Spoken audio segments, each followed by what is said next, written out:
नमस्कार दोस्तों, कैसे हैं आप सब। आइए आज की कहानी शुरू करते हैं। आज की कहानी का शीर्षक है शिव का क्रोध। महर्षि भृगु ब्रह्मा जी के मानस पुत्र थे। उनकी पत्नी का नाम ख्याति था, जो दक्ष की पुत्री थी। महर्षि भृगु सप्तर्षि मंडल के एक ऋषि हैं।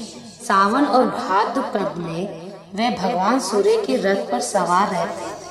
एक बार की बात है, सरस्वती नदी के तट पर ऋषि मुनि एकत्रित होकर इस विषय पर चर्चा कर रहे थे कि ब्रह्मा जी, शिव जी और विष्णु जी में सबसे बड़े और श्रेष्ठ कौन है।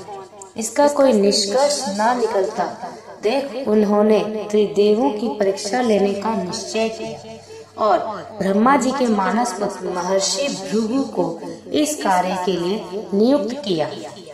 महर्षि भृगु सर्वप्रथम ब्रह्मा जी के पास गए। उन्होंने ना तो प्रणाम किया और ना ही उनकी स्तुति की। यह देखकर ब्रह्मा जी क्रोधित हो गए।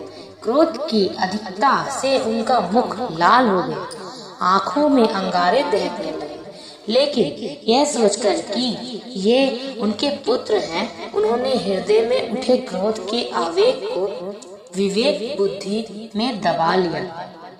वहां से महर्षि भृगु कैलाश गए। देवादिदेव भगवान महादेव ने देखा कि भृगु आ रहे हैं, तो वह प्रसन्न होकर अपने आसन से उठे और उनका आलिंगन करने के लिए भुजाएं फैला दी।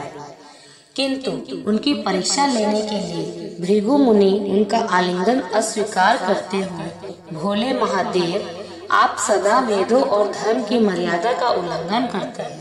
दुष्टों और पापियों को आप जो वरदान देते हैं, उनसे सृष्टि पर भयंकर संकट आ जाता है। इसीलिए मैं आपका आलिंगन कदापि नहीं करूंगा। उनकी बात सुनकर भगवान शिव क्रोध से तिलमिला उठे। उन्होंने जैसे ही त्रिशूल उठाकर उन्हें मारना चाहा, वैसे ही भगवती सती ने बहुत अनुनय विनय कर किसी प्रकार से उनका क्रोध शांत किया।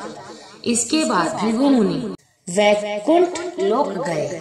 उस समय भगवान श्री विष्णु देवी लक्ष्मी की गोद में सिर रखकर लेटे थे। भृगु ने जाते ही उनके वक्ष पर एक तेज लात मारी। भक्त वत्सल भगवान विष्णु शीघ्र ही अपने आसन से उठ खड़े हुए और उन्हें प्रणाम करके उनके चरण सहलाते हुए बोले, भगवान, आपके पैर पर चोट तो नहीं लगी? कृपया इस आसन पर विश्राम कीजिए। भगवान, मुझे आपके शुभ आगमन का ज्ञान न था, इसीलिए मैं आपका स्वागत नहीं कर सका।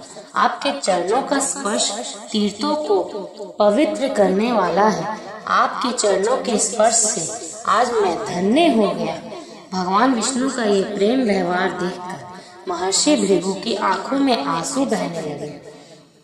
उसके बाद वह ऋषि मुनियों के पास लौट आए और ब्रह्मा जी, शिव जी और श्री विष्णु के यहाँ के सभी अनुभव विस्तार से कह बताया। उनके अनुभव सुनकर सभी ऋषि मुनि बड़े हैरान हुए और उनके सभी संदेह दूर हो गए। तभी से वह भगवान विष्णु को सर्वश्रेष्ठ मानकर उनकी पूजा अर्चना करने लगे। वास्तव में उन ऋषि मुनियों ने अपने लिए नहीं बल्कि मनुष्यों के संदेहों को हटाने के लिए भी ऐसी लीला रची थी। धन्यवाद दोस्तों।